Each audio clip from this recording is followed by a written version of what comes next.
applications. You know, if you're racing, you're probably going to want a gated shifter as well, just because of how you may need to be able to get out to a certain spot, get jammed up, and move. You got to be able to move quickly. So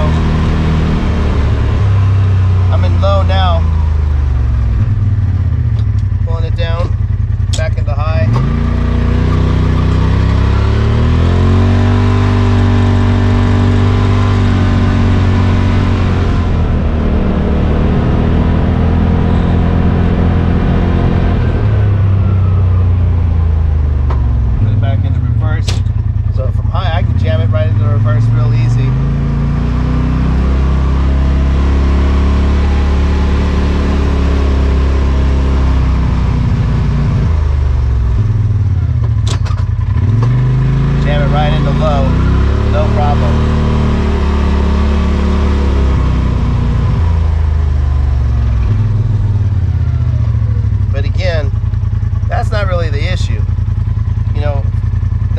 Driving, this thing is going to work great every time. It's billet aluminum, it's super sturdy, it's solid.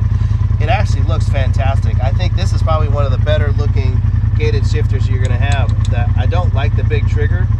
I like this little trigger right here. That big trigger would not work at all here.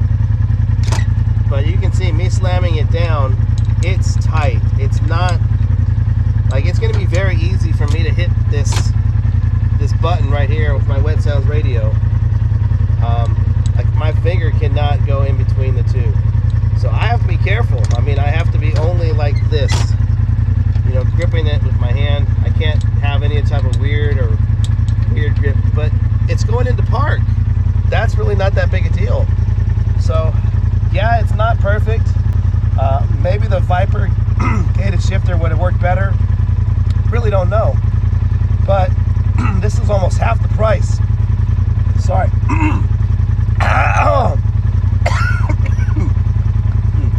We'll cut that part out. Okay. All right. So this is almost half the price of a Viper gated shifter. So, man, for the money, I think this thing is fantastic. I think it does exactly what I need it to do. I can move from neutral to reverse to low, super easy. There's no problem with that. Jamming into park or into high. So I've never come close to flipping this thing over, especially flipping over, you know, front to back. But as we progress as rock